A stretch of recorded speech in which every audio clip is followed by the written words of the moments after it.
Well, yesterday, Tennessee Senator Marsha Blackburn spoke out against Huawei right here on Squawk Box. The issue is Huawei embeds that spyware into these networks.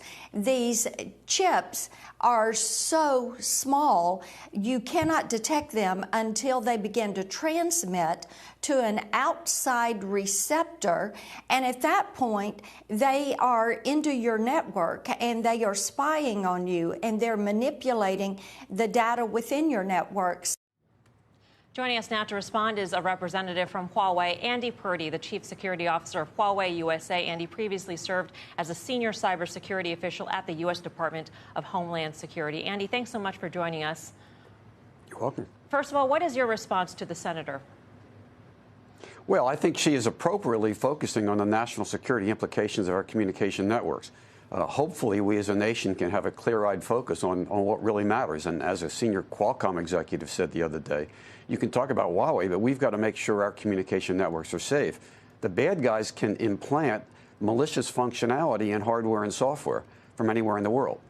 As Mr. Sorkin said yesterday, the senator's comments were the first person who's ever said what she said. And in fact, when you hear about the classified briefing that our customers were given, the classified briefings that the United Kingdom and Germany were given, the U.S. government gave no allegations that Huawei has committed any such conduct that the senator talked about. Andy, I just have to say, I agree with you 100%, and that's why I stopped her. We didn't show the full clip again this morning. No, because the whole thing was shocking to hear her say that. The question, though, is whether there is some kind of classified information or other information that you think has been shared inside the U.S. government that may differ from what's been made public. Well, I certainly think when the Prime Minister of the UK and the Chancellor of Germany came out and said that they'd been briefed by the U.S. and that there were no allegations of significant cybersecurity wrongdoing against Huawei, so they intended to use risk mitigation, the same kind of risk mitigation that the U.S. government has that allows Ericsson and Nokia to do business in the United States despite their deep ties to China. Are you, though, Andy, categorically saying that Huawei does not implant or embed anything in its networks that would pose a national security risk to the United States? Absolutely. But more importantly, the U.S. has to recognize that what Senator Blackburn said, something she said was very important. The potential national security threats to communications are very real. And what she talked about was a report in a Bloomberg story not involving Huawei some months back, that the bad guys can implant a small amount of code. And that's why we have to make sure that we have tested the products of all vendors to international standards so that there's trust through verification. But right now, on your earlier segments, the trade talks and the problem with jobs, tens of thousands of American jobs are at risk now that Huawei is in the crosshairs of these trade talks. Andy, one thing that kind of breeds some, I don't know, suspicions, perhaps too strong a word, but about Huawei is it's unclear to many of us who owns Huawei. Can you shed some light onto that? And in particular, just to cut to the chase, is the Chinese government the majority owner or a large owner of Huawei? There are companies in China, as you know, that are government-owned. There are publicly traded companies in China that are majority government-owned. There are companies that are private. Huawei is the largest privately owned company in China. We have about 80 or 90,000 shareholders in China who vote to elect the governing board. But clearly, our founder, Mr. Ren, who has less than 2%, he controls the company, just as some of the founders and owners of other companies control with a minority interest. But we are completely privately owned.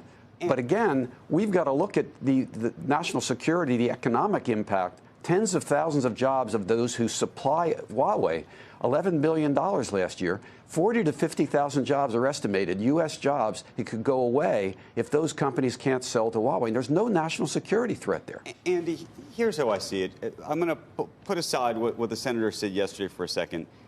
I think the issue, we've heard from Secretary of State Pompeo and so many others, is really I think what they are worried about is the potential for the misuse of the network in a national security environment. And so the question, I think, is, sure, Huawei can be a privately held company in China, but by law, it seems that if the government in China, President Xi says, look, we want to use your network to spy on people, that they can make that call, and that by law, the government, that Huawei has to proceed to help the government in a way that may very well be different. And I don't want to be different than what would happen in the United States. That's not to say that the U.S. government might not call Qualcomm or Intel or Cisco or whomever, but that at least from a legal perspective, Cisco and Intel and Qualcomm, if they wanted to, could say no. Is there a distinction in your mind? Our outside legal experts have said, and the Chinese government has confirmed, but there's a more important point, but they've confirmed that there is no such law that has that effect. But the fact is the U.S. government does not believe the law has any relevance whatsoever. The U.S. government believes that China is not a rule of law nation, so that the government will do whatever they want. But that's why there need to be programs like the risk mitigation programs overseen by the U.S. government that allow Ericsson and Nokia to do business in the United States without limitation. And we're not talking about without limitation for Huawei. We're talking about trying to continue to support our 40 rural Tier 3 wireless and wireline customers serving rural America and the thousands of jobs that are at risk there. Well, there are legal experts that may back up what you're saying, Andy, but there are also legal experts who say that Huawei's need to operate under Chinese laws about cooperating with the Chinese government, military intelligence agencies. That is, in fact, a concern. And going back to what you were saying in terms of the supply chain and the bad guys, so to speak, the fact that you're manufacturing in China, I mean, can you ensure that that supply chain, because supply chains have always been a concern in cybersecurity, as you well know. The vulnerabilities at any one point in the supply chain is always a concern. In China, perhaps those concerns are heightened. Shouldn't that be a worry in and of itself? Absolutely, it should be a worry. And the fact is, that's why when you look at the operations of Nokia, for example, in China with the joint venture with Shanghai Bell, which is owned by the China government, the deep research and development, manufacturing and assembly that takes place by Nokia, despite that, they're allowed to do business in the United States without limitation, because it's a government-monitored collection of agencies that monitor and test the products. At this point, the U.S. government won't even talk with us about those kinds of risk mitigation mechanisms that have been proven to be satisfactory to the U.S. government, despite those deep ties with China. So your defense is that you're as vulnerable as any other vendor that might be supplying 5G parts to the U.S. That's Huawei's defense?